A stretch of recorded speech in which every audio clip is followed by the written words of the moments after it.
However, when it comes to the first category, one of the most significant minor signs of the Day of Judgment happened in the lifetime of the Prophet ﷺ with the companions, and that was the splitting of the moon. The splitting of the moon. And so Allah Azza wa Jal says, اقتربت الساعة وانشق القمر. That verily the hour has drawn near and the moon has split. And so what is the story of this particular sign of the Day of Judgment? Allah Azza wa Jal says the hour has come near and the moon has split into two. And Allah subhanahu wa ta'ala says, وَإِن يَرَوْا آيَةً يُعْرِضُوا وَيَقُولُوا سِحْرٌ مُسْتَمِرٌ. And every time they see a sign, they turn away and they say that this is a magic that's just going to pass. Right? And Allah Azza wa Jalla says that describing their intentions, وَكَذَّبُوا وَاتَّبَعُوا أَهْوَاءَهُمْ وَكُلُّ أَمْرٍ مُسْتَقِرٌ. Allah Azza wa Jalla says they denied and they followed their desires. Their desires thinking. They convinced themselves that whatever the Prophet ﷺ shows us, it's sihr. We're not going to believe no matter what he shows us, even as they were demanding physical signs from him sallallahu alaihi wasallam. When he actually showed it to them, they said, no way, this can't be true. Okay? Because their intention all along was not to do ittiba' al-huda, faman tabi'a hudaya, not to follow the guidance of Allah, but to follow their desires instead. And this sign that would be given to the Prophet ﷺ was so undeniable. And many of the ulama who write in Dalal al-Nubuwwah and the proofs of prophethood said if you look at most of the signs of the prophets, they involve interpersonal relationships, things that happen amongst people. But even if you look at Ibrahim alayhi salam, when Ibrahim alayhi salam met Nimrud, قال ربي الذي يحيي ويميت قال أنا أحيي وأميت. He said, my Lord gives life and death. Nimrud said, I give life and death. What did he respond? Nimrud said, watch this. He brought someone that was sentenced to death. He said, you go free, you have life. I give life. And then he brought another guy who was completely innocent and he sentenced him to death. He said, see, I give life, I give death. Ibrahim said, فَإِنَّ اللَّهَ يَأْتِي بِالشَّمْسِ مِنَ الْمَشْرِقِ فَأْتِي بِهَا مِنَ الْمَغْرِبِ. Okay, go ahead and try to control natural phenomena. Control the sun if you can. Bring the sun from the opposite direction.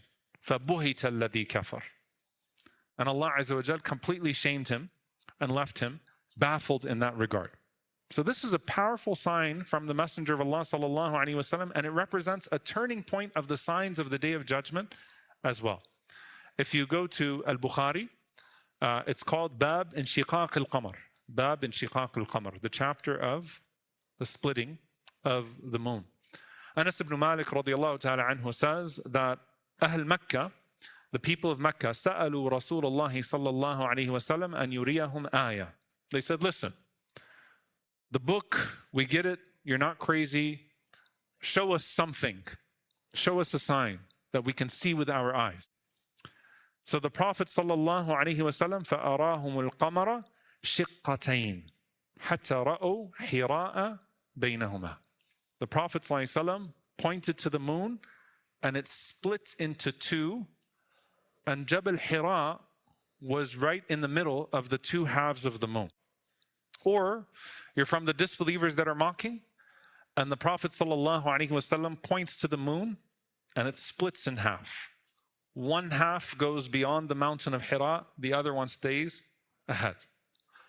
Everyone was completely silent. The Prophet ﷺ said, Ishhadu, bear witness. Bear witness, Ishhadu. Then it came back together. What did they say? They said that he did something to our eyes.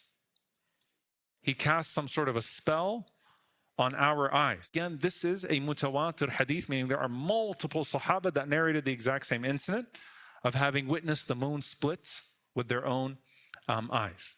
So immediately, when they saw it, and then they sent the riders out, and it was confirmed by those that were on the outskirts of Mecca as well, they simply said, Sihrun mustamir. They said, he's just gotten really good at his magic now. We have to be careful and we have to up our game because he's getting better at causing all of our eyes to be led astray and to see things that we were not seeing. You can go down these rabbit holes, and you should not need any of that to believe in this and to say the Qur'an documents it as a miracle, and that's enough for me. This was ultimately a hujjah, a sign for the people of Mecca at that time as they demanded a sign from the Prophet sallallahu alaihi wasallam. Okay? So let's keep it to that, inshaAllah ta'ala, for the sake of what we are trying to do here. And that is our state as we see these signs unfolding before our eyes. And when Allah sends one of these signs, it removes all excuses and it forces a conclusion and a consequence in the moment, right? These are called ayatul iqtirah. Ayatul iqtirah. That means Allah subhanahu wa ta'ala is requested, or they demand a sign. They tell Allah, this is what we want as a sign from you. Not the hidayah, not ayatul hidayah, the signs that Allah sends as guidance, but ayatul iqtirah, their signs. Oh Allah, we tell you to give us a sign. And you know what's amazing? And that is the type of sign that is the most punishable by Allah subhanahu wa ta'ala, because you made the request and Allah gave you what you requested, so you better respond now. You made the request, Allah gave you what you requested, so you better respond now. He says, commenting on the ayah, وَقَالَ الَّذِينَ لَا يَعْلَمُونَ لَوْلَا يُكَلِّمُنَ اللَّهُ أَوْ تَأْتِينَا آيَةً كَذَلِكَ قَالَ الَّذِينَ مِنْ قَبْلِهِمْ مِثْلَ قَوْلِهِمْ تَشَابَهَتْ قُلُوبُهُمْ قَدْ بَيَّنَّا الْآيَاتِ لِقَوْمٍ يُوقِنُونَ. Allah subhanahu wa ta'ala says that those who do not say, they just say to the Prophet ﷺ, why doesn't Allah just speak to us? Or just show us a clear sign. And Allah says, those that came before them said the same things. تَشَابَهَتْ قُلُوبُهُمْ. What a powerful ayah. Your hearts are just like their hearts.